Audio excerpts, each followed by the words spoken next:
Ons slaan ons oë op na die berge. Waar sal ons hulp vandaan kom? Ons hulp kom van die Here wat hemel en aarde gemaak het. Geliefde gemeente, ons bid vir genade, barmhartigheid en vrede. Dit kom van God die Enig, Vader, Seun en Heilige Gees. Amen. Kom ons loof die Here deur saam te sing uit Psalm 48 vers 1, 2 en 4. Psalm 48 vers 1, 2 en 4. Vers 1, die Here is groot waar Sion stop, omwentel uit die dieptes op. Hy is lofwaardig waar verhewe die berg en stad in songlans bewe. En Sion in die noorde klink hoor die lof van woorde. Psalm 48 vers 1, 2 en 4 en daarna staan ons saam om ons geloof te bely.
Elkeen in ons hart soos volg. Ek glo in God die Vader, die Almagtige, die Skepper van hemel en aarde, en in Jesus Christus, sy eniggebore Seun, ons Here, wat ontvang is van die Heilige Gees, gebore uit die Maagd Maria, wat gelei het onder Pontius Pilatus, gekruisig is, gesterf het en begrawe is en neergedaal het na die hel. wat op die derde dag opgestaan het uit die dood, opgevaar het na die hemel en sit aan die regterhand van God, die almagtige Vader, waarvandaan hy sal kom om die lewendes en die dooies te oordeel. Ek glo in die Heilige Gees. Ek glo aan 'n heilige, algemene Christelike kerk, die gemeenskap van die heiliges, die vergewing van sondes, die opstanding van die liggaam en die ewige lewe. Amen.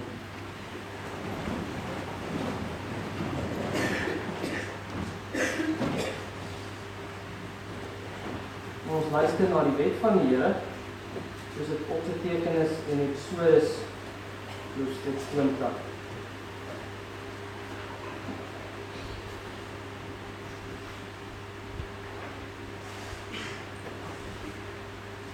Toe het God al hierdie woorde gespreek en gesê, ek is die Here jou God wat jou uitgelei het uit Egipte land, uit die slawehuis uitgelei het.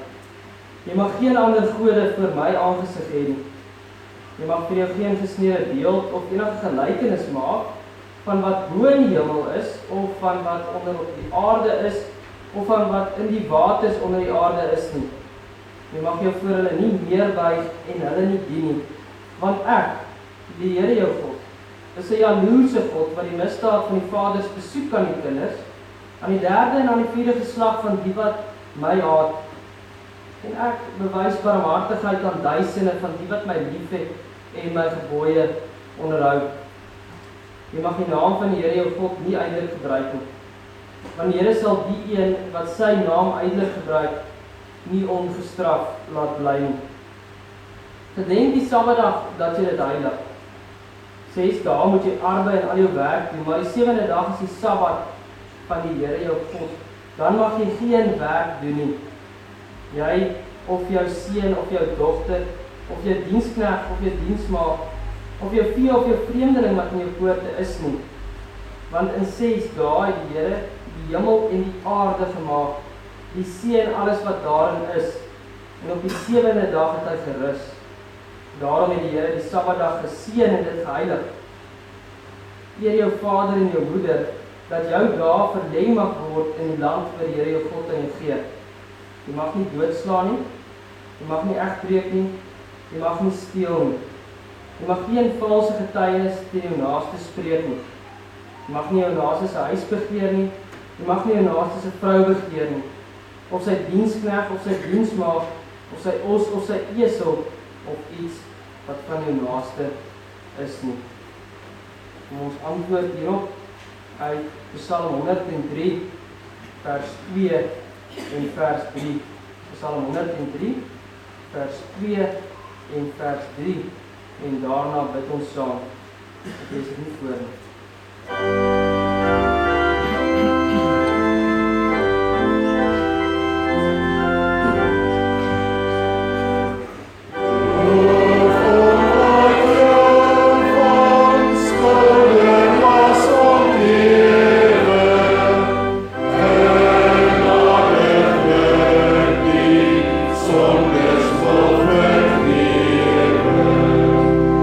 Your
Nietig is ons mense.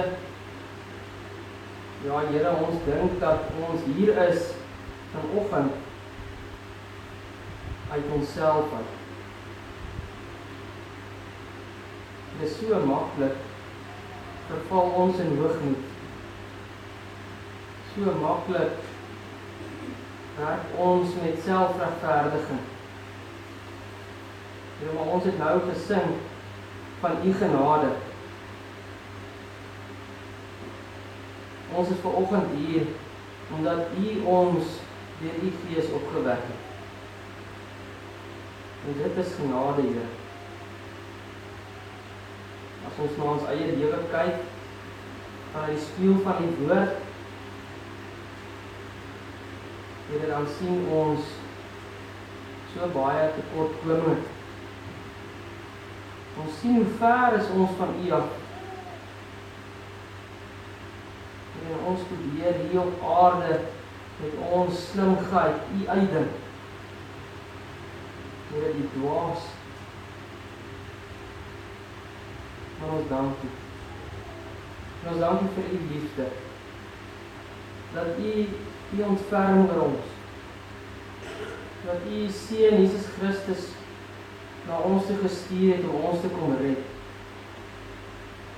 Om ons regverdig te maak, sodat ons nou voor U aangesig mag verskyn in gebed.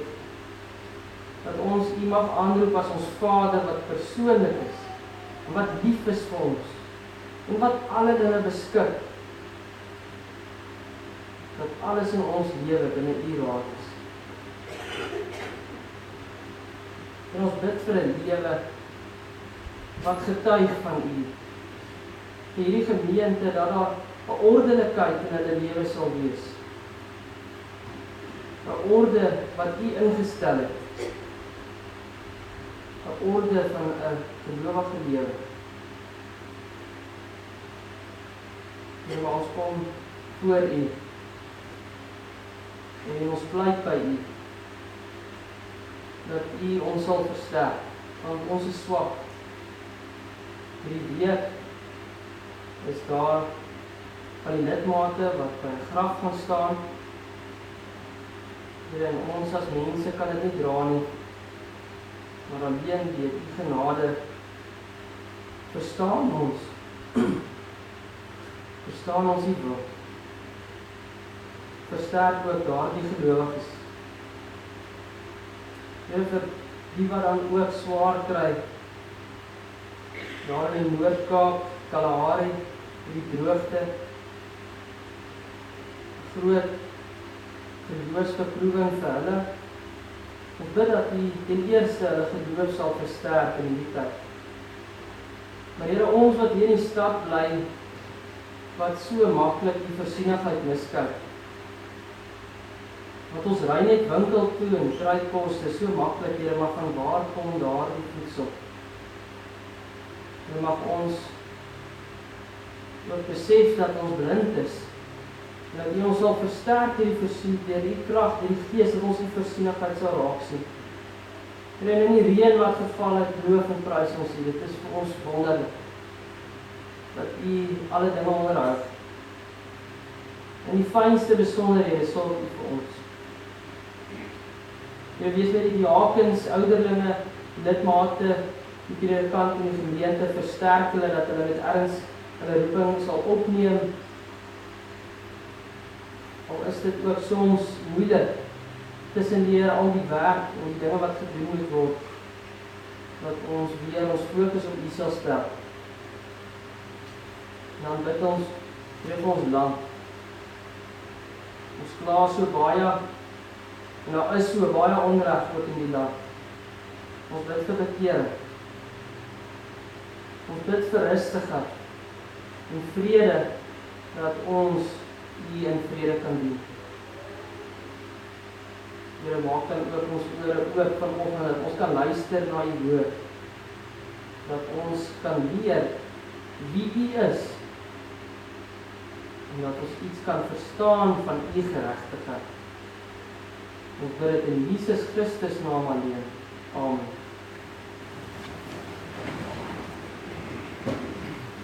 Kom ons loof die Here vir die prediking uit Psalm 94 vers 1 en vers 2. Psalm 94 vers 1 en vers 2.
Skriflesing is vanoggend vanuit Habakuk.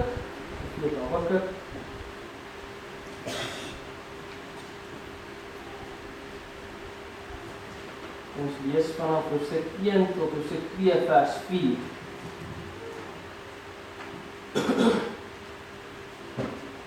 Die teksvers ook lees uit Romeine 1 vers 17. Dan Habakuk vanaf hoofstuk 1 vers 1. Die Godspraak wat Habakuk die profeet gesien het.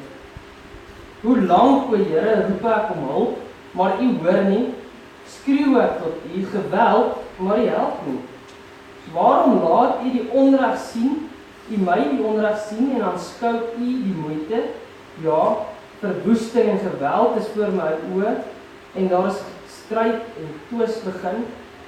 Daarom verloor die wet sy krag en die reg kom nooit meer tevoorskyn nie, want die goddelose omsingel die regverdige. Daarom kom die reg verdraai tevoorskyn.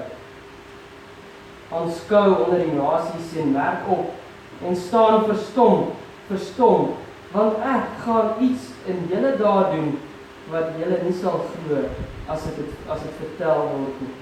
Want kyk, ek gaan die Galdeërs opwerk, daardie kwaai en onstuimige nasie wat trek die wytes van die aarde om wonings en besit te neem wat aan hom nie behoort nie. Verskriklik en gedig is hy, van homself van sy reg en hoogheid uit, en vinniger as luiperds is sy perde, en gouer as aandwolwe, en op 'n galop kom sy ruiters, ja sy ruiters. Van ver kom hulle aangevlieg, net soos 'n arend wat op sy prooi neerskiet. Hulle kom almal om geweld te pleeg. Die rigting van hulle gesigte is vorentoe, sodat hy gevangenes versamel so sang. Ook dryf hy die spot met konings en vorste is vir hom 'n belaging. Hy lag om elke vesting. Hy loop grond daarteen op en neem dit in. Dan gly hy verby 'n wind en trek verder, maar hy word skuldig. Hy wie se krag sy God is. Is u dan nie die voortyd nie, o Here, my God, my Heilige? Ons sal nie sterwe nie, Here, tot 'n strafoordeel het u hom bestel, en o rots, tot 'n terugroede het u hom bestem, u wat te rein is van oë om die kwaad te sien en die onreg nie kan aanskou nie? Waarom aanskou u die trouelose? Swyg u wanneer die goddelose die verslind wat regverdiger is as hy? So maak u dan mense soos visse van die see, soos kruipende diere wat geen heerser oor het nie. Hy trek hulle almal op met die hoek, sleep hulle in sy net en vergader hulle in sy seën. Daarom is hy vrolik en juig. Daarom offer hy aan sy net en laat rook opgaan vir sy seën. Want deur hulle is sy aandeel vet en sy spys weelderig. Sal hy daarom sy net uitskit en gedurig deur nasies doodmaak sonder verskoning? Op my wagtoring wil ek gaan staan en op 'n skans moet jy my stel. En ek wil speer om te sien wat hy in my sal spreek en wat ek op my klagte moet antwoord. Toe antwoord die Here my en sê, skryf die gesig op en graveer dit op die tafels, sodat hulle dit in die verbygaan kan lees. Want die gesig sal nog duur tot die vasgestelde tyd. Maar dit spoed na die einde en sal nie teleurstel nie. As dit mag vertoef, wag daarop, want al te seker sal dit kom en nie versuim nie. Kyk, sy siel is opgeblaas in hom en nie reg nie. Maar die regverdige deur sy geloof sal hy lewe. Maar die regverdige deur sy geloof sal hy lewe. Dan blaai ons na die bekende vers van die Reformatie, Romeine 1 vers 17.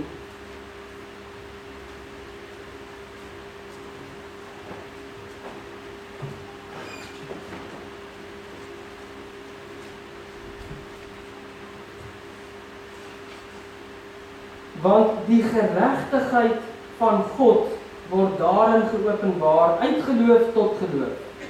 Soos geskrywe is, maar die regverdige sal uit die geloof lewe. Want die geregtigheid van God word daarin geopenbaar, uit geloof tot geloof, soos geskrywe is, maar die regverdige sal uit die geloof lewe. Hier is voorgaan na die uitleg. Kom ons sing saam Psalm 94 vers 4 en vers 5. Psalm 94 vers 4 en vers 5.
Broers en susters, die tema van die prediking, die regverdige sal uit die geloof lewe.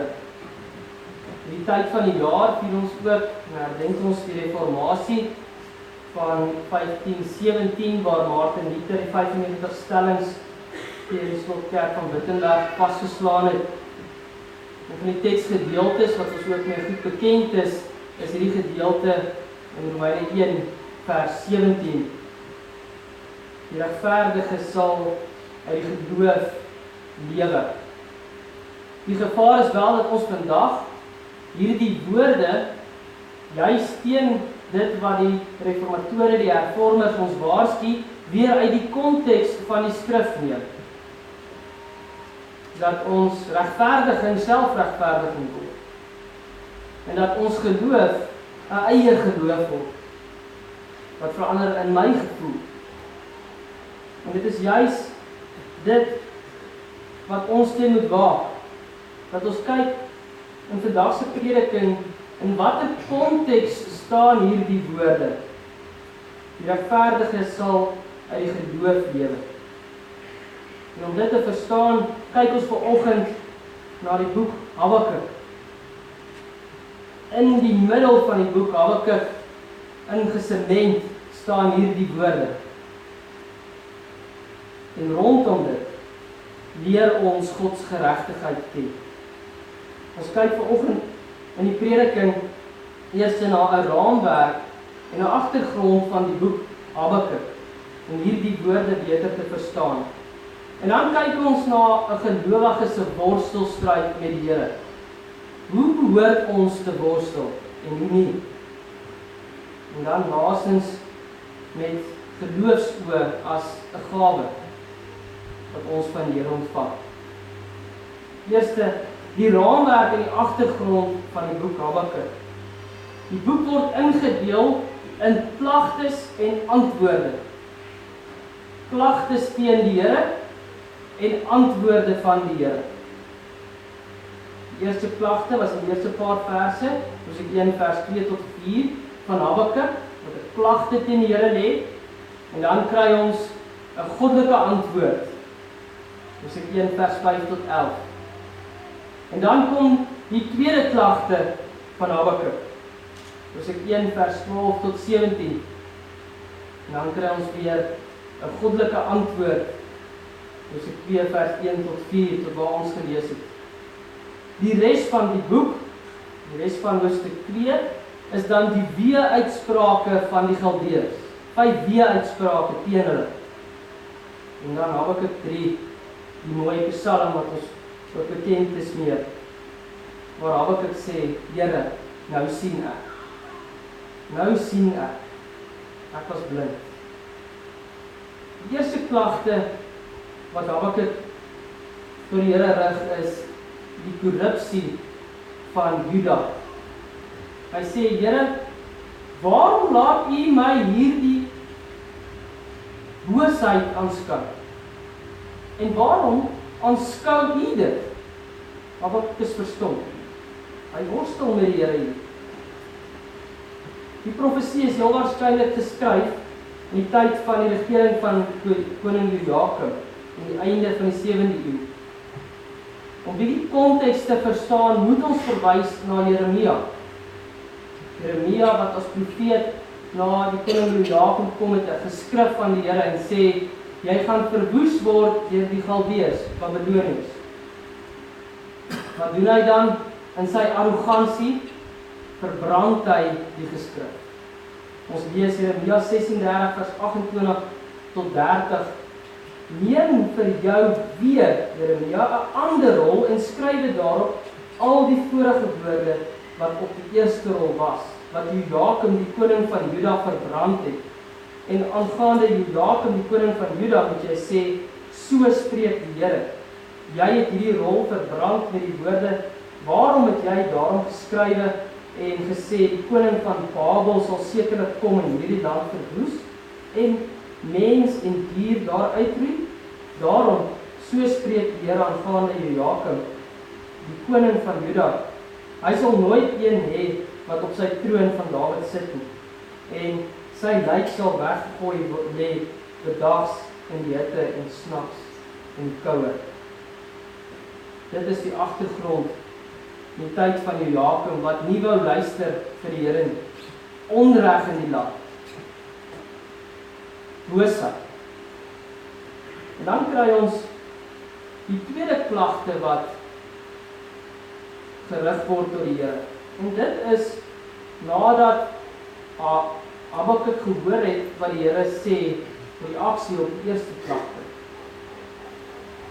Habakuk is nie gelukkig met die Here se antwoord nie, broers en susters. Die Here sê, ek sien onreg. Ek sien die onreg raak. Jy moet dit nie betwyfel nie. Ek gaan Juda verwoes. En ek het hulle reeds al gewaarsku. Maar hoe gaan ek hulle verwoes? Ek gaan die Galdeërs stuur. Daardie wrede en bose nasie, hulle gaan vir hulle verwoes. En daar gaan niks oorbly. En dan is Habakuk baie kwaad, broers en susters. Hy verstaan nie. Ons kan sien in die woorde wat hy hier gebruik. Hy weet nie waarom die Here die Galdeërs, wat soveel meer boos is as Juda, die boosheid van Juda oortref, stuur om Juda te tigtig nie. Hy kan dit nie verstaan. Die Galdeërs was 'n baie wrede nasie. Ons lees in hierdie gedeelte van Habakuk se klag, dan sê hy, hulle maak nasies soos visse. Sal hulle voortgaan om nasies dood te maak sonder verskoning? Vra hy vir die Here. Hy sê, Here, dit pas nie. U wese en wie u is, pas nie by hierdie optrede nie. Hoe kan dit wees dat die Here deelneem aan hierdie onreg, is wat Habakuk eintlik vra. En dit is 'n agtergrond tot hierdie boek. Dit bring ons by ons tweede punt, broers en susters. Hoe moet ons as gelowiges met die Here worstel? Hierdie vraag, waarom aanskou God wat heilig is, kwaad? Dis wat Habakuk vra. Waarom aanskou God wat heilig is, kwaad? Dis 'n eeueoue vraag. Dis 'n relevante vraag vir my en u vandag ook. Ons hoor dit ook gereeld. Die groot vraag rondom die kwaad, 'n eeueoue vraag. Hoe kan 'n goeie God slegte dinge toelaat?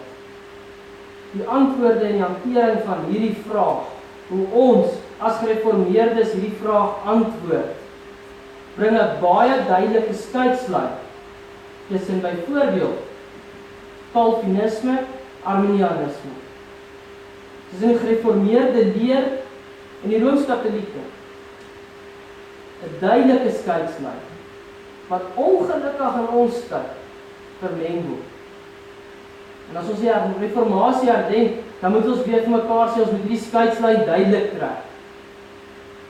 Want dit raak ons belydenis oor God se voorsienigheid, oor hoe ons leer is oor die uitverkiesing, oor hoe ons bely oor sonde en ons verlossing. Ons antwoord op hierdie vraag. Hoe antwoord professor Adrian Kienigh byvoorbeeld hierdie vraag, broers en susters, die probleem van die kwaad? Hy sê, dit is nie dat God nie ons wil help nie. Dit is dat hy ons nie kan help nie. Ons enigste troos is dat Jesus saam met ons huil. Maar daaroor kan ons huil, broers en susters. Maar dit is nie wat die Here vir ons in die woord leer nie. Hierdie dwaalleer verwoes baie gemeentes. En hierdie is 'n direkte aanval op die wese van God. Dit is 'n kyk van onder na bo. Ons kyk na die omstandighede om ons en ons sien die dood van geliefdes en ons swaar kry en die korrupsie in ons eie land en ons sê, die Here is nie in die beheer nie. Ek sal hom begin uitdink oor hoe hy moet wees. Dis hierdie antwoord van hierdie professor. Ons sal self dink wat die wese van God is. Dit is ongedraai. God se wese en wie God is en wie hy vir ons sê, hoe ons hom leer ken in sy woord, wie hy is. Dit is ons vertrekpunt. Habakuk vermy nie die moeilike vrae nie, broers en susters. Hy vra moeilike vrae wat hom pla. En hy gaan vra dit vir die Here. Maar hy ontken nie die wese van God nie. Habakuk raak ondanks sy langdurige worstelstryd om 'n antwoord van die Here te kry oor hierdie vraag, nie paniekerig nie, of opstandig nie. Hy raak ook nie oorhaastig en neem dinge in sy eie hande nie. Selfregverdiging of raak nie. Nee, hy soek eerste vaste grond vir sy voete. Dis wat hy soek in hierdie gedeelte. En wat is die sekerheid waarop hy terugval hier? Dit alles, die hele gedeelte wat ons gelees het, gaan oor God. Wat hy van homself aan ons openbaar. En soos Habakuk dit van kleintyd af geleer het en waarop hy staan. Wat leer ons van God in hierdie gedeelte? 4 belangrike dinge oor hoe God homself aan ons openbaar. Ten eerste, God is ewig. Vers 13. Dit is u dan nie van die voortyd nie? Vra hy in die eerste plek. So pas in die vorige verse het hy oor die Galdeërs gesê dat hulle hul krag by 'n afgod kry. Dit herinner hom aan wie God is. Dat God hom gemaak het en alles wat daar is. En dat God van ewigheid tot ewigheid is. Daarom is hy nie 'n knegg van die geskiedenis nie. Ons glo nie in toeval nie. Ons hier wees vanoggend is bestuur en beskik deur die Here. God is volkome in die beheer van die geskiedenis en van die toekoms. Hy is so in die Here, broers en susters, dit sal ons verras. Maar dit is hy by die geskiedenis bestuur volgens sy wil. En ons moet nie dit begin betwyfel nie. Ons moet nie begin stories uitdink om sin te maak van hierdie korrupsie nie. In die tweede plek, God is Jahwe, die verbondsgod, wat homself en sy volk verbind. Hierdie naam van God is die naam wat altyd die trou van God op die voorgrond stel. Hy het homself eeue gelede aan sy volk verbind met 'n verbond. En sal die verbondsgod hierdie band verbreek. Of dit laat vaar, soos die volk ook dit ons gedoen het. Nee, op sy bestemde tyd gee hy selfs die middelaar Jesus Christus, wat die eise van daardie verbond op homself geneem het, ter wille van ons. En dan meer nog, broers en susters. In die derde plek is hy in sy optrede en sy werkswyse nie maar net besig met die volk as geheel nie. God werk nie net met die groep nie, die sosialisme nie. Nee, God is 'n baie persoonlike God. En dit weet ons ook as gelowiges, as ons tot hom bid. Hy is 'n baie diep persoonlike Vader, wat elkeen van ons raak sien in die kleinste besonderhede. Iets wat vir 'n kindjie klein is, lyk vir ons onbenullig, is vir God belangrik. Want God is gebind aan ons. Daarom kan die profeet hom erken as my God. En ook al antwoord hy nie op sy smeking en sy gebede, soos wanneer Habakuk dit graag wil hê nie. Hy is besig met elkeen van ons individueel, diep persoon. Daarom gaan ons nood en ons kommer en ons krisisse nie verby God nie. En dan die laaste punt, wat ons leer van God se wese, Habakuk bely egter ook die sekerheid oor God, dat God heilig is. Broers en susters, en dit is belangrik, God is heilig. Hy gaan nie sy wese verander as gevolg van my en jou sonde nie. Dit leer ons in die Ou Testament. My en jou gebreke gaan nie maak dat hy sy heiligheid minder maak nie. Sy eise is groot kan nie vir sy aangesig verskyn as ons nie heilig is nie. Levitikus is so duidelik daaroor. Hoofstuk op hoofstuk leer ons oor die reinigingswette. En as hulle nie daaraan voldoen nie, dan slaan die Here hulle dood. Want hy gaan nie aanpas by ons nie. Dit is 'n troos, broers en susters. Ons God is heilig. En daarmee ook regverdig. Hy is sonder gebreke. Daar is by hom geen sprake van omkeer of bedrog of sonde nie. Hy is lig en daar is geen duisternis in hom. Daarom is dit vir ons as gelowiges ondenkbaar dat hy nie die ongeregtigheid laat verbygaan. Dit is die stryd wat Habakuk het.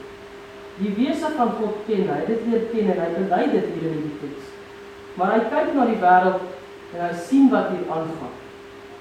Dit is iets wat ek en jy ook beleef. Ons kyk na die wêreld, ons kyk na onsself. En dan vra ons, hoe pas ons hierdie by mekaar? En dit is die stryd wat Luther ook gehad het. Broers en susters, wat moet ons daarom doen as ons as gelowiges daai verskriklike krisisse beleef in ons lewe? Hoe benader ek en jy ons as gemeente slegte nuus? Wanneer die diagnose van die dokter kom, dat jy daar kanker het. Of die polisie klop aan jou deur met slegte nuus. Of een of ander krisis tref jou in jou gesin. Hoe benader ons daardie krisisse? Wend jouself tot God en kry vastigheid vir jouself in hom. Maar om dit te kan doen, moet ons hom reg leer doen. En Habakuk sê dan, op my wagtoring sal ek gaan staan en wag oor hoe ek God moet antwoord. Wat is hy mee besig, die broers en susters? Hy is besig om te wag op gebed. Veel psalms is daar nie geskryf nie. Wag op die Here. Wag op die Here vir uitkoms. Nie selfregverdiging nie. Moenie self begin planne maak nie. Wag op die Here. Moenie oorhaastig wees nie. Dis 'n eienskap van Christen. Om te wag. Om te wag vir uitkoms op die Here. En daarom sê Habakuk, ek staan hier en ek wag, Here. Ek wag op my wagtoring. Maar dan interessant, nie net op wat U gaan antwoord nie, maar op wat ek gaan moet antwoord nadat ek gehoor het wat U gesê het. Nie arrogansie waarmee Habakuk besig is. Om sê nou vir my wat ek moet hoor nie, Here. Nee, dis glad nie wat hy sê. Hy sê, Here, ek wag vir U antwoord, maar ek moet dan antwoord weer terug aan U. En dit is die hele Psalm, hoofstuk 3, Habakuk 3, wat dan gesing word.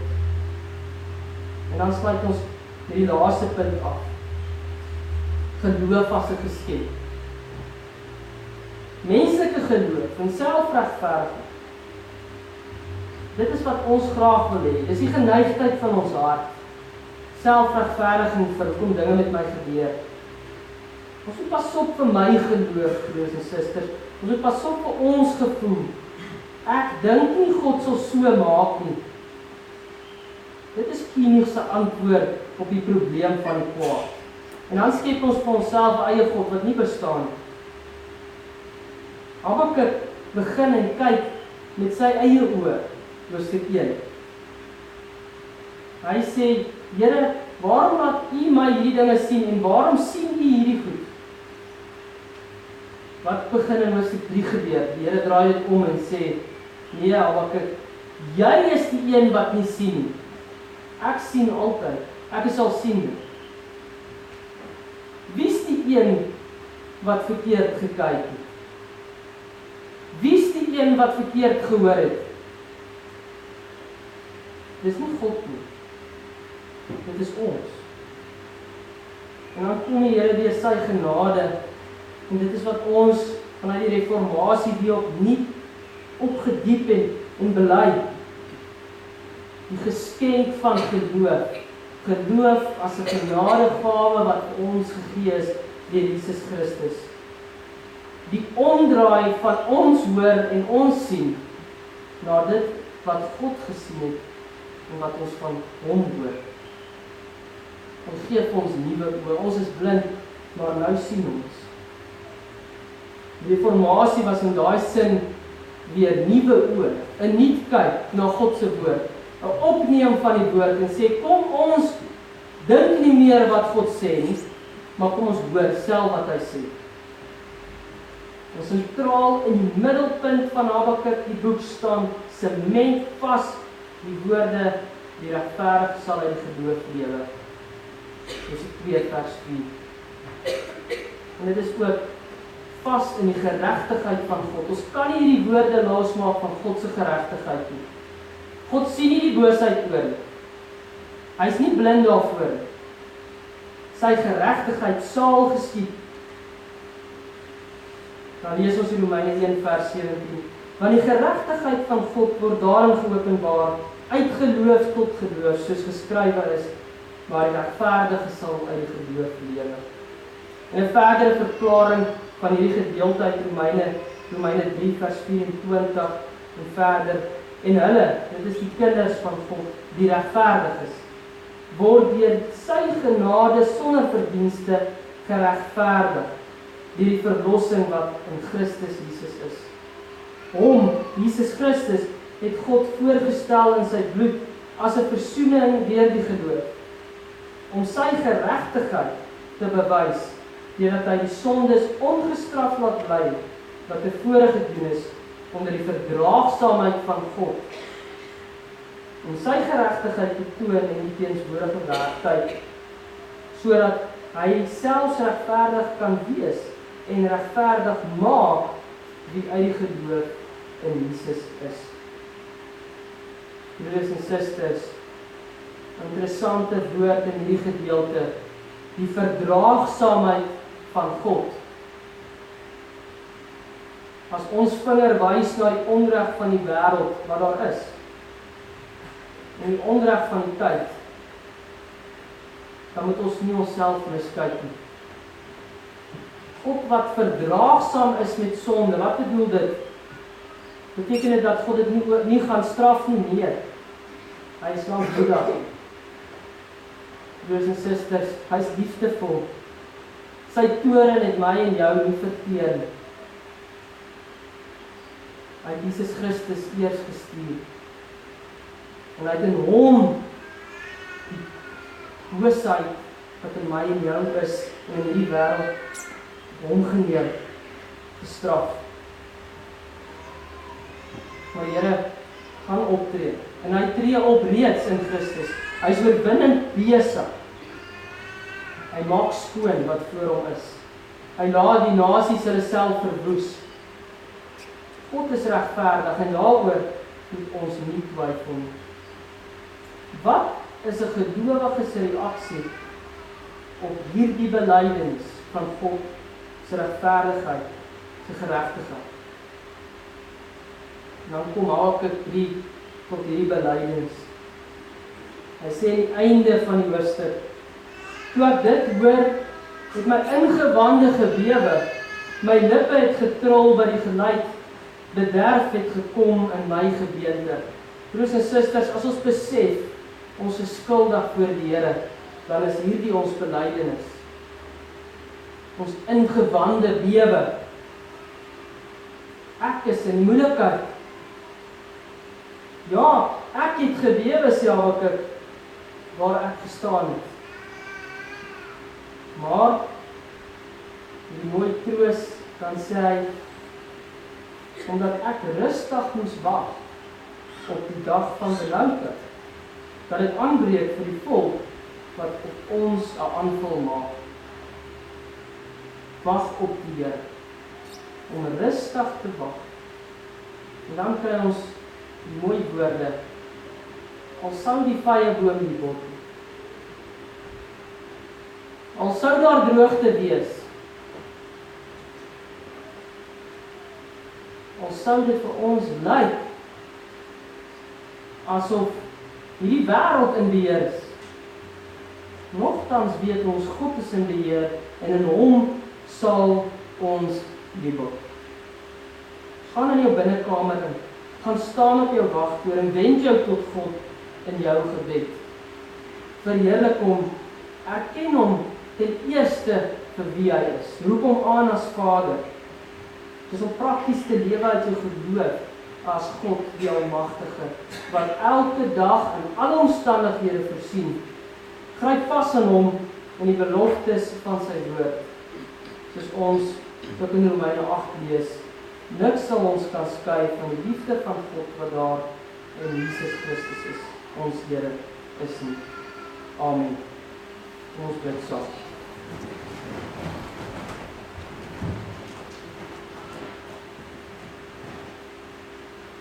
Ons almagtige God en hemelse Vader, ons dankie vir die woord, die getuienis wat ons het van Habakuk, die profeet,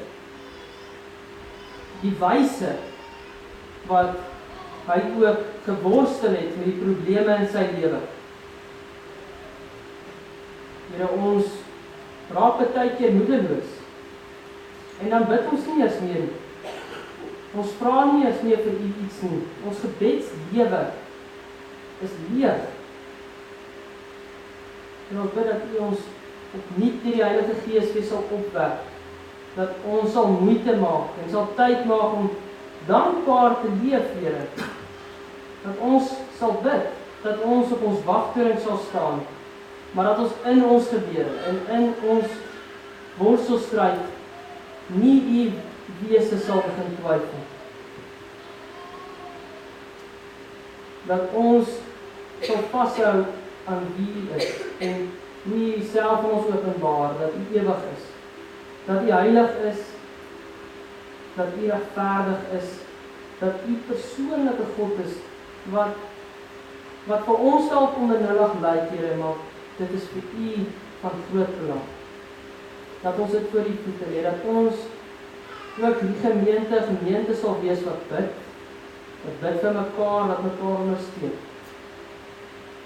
Dus dankie vir die liefde wat ons van U ontvang, dat U toren nie op ons gekom het nie, maar op U Seun, Jesus Christus, en dat ons in daardie geregtigheid wat hy vir ons bring, dat ons daarin deel het. Dat ons U verbondsvolk mag wees. Mag hierdie dag ook vir ons 'n rusdag wees. Dat ons ook rustig kan wag. Dat ons kan optree in U woord. Ons bid dit in Jesus Christus naam alleen. Amen.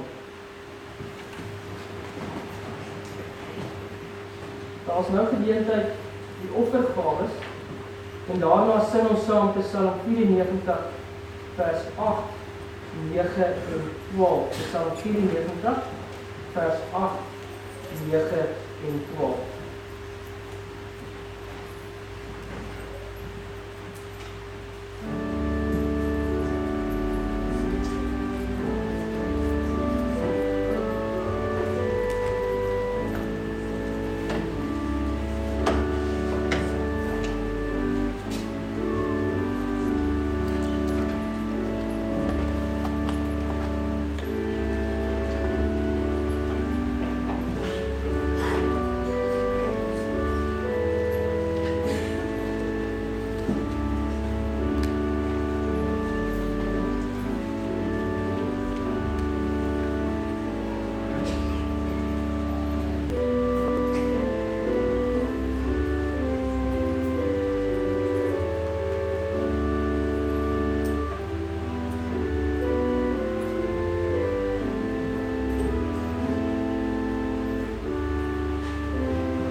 Geliefde gemeente, ons bid dat die Here ons sal seën, dat hy tot ons redding sal verskyn en dat hy ons sy vrede sal gee.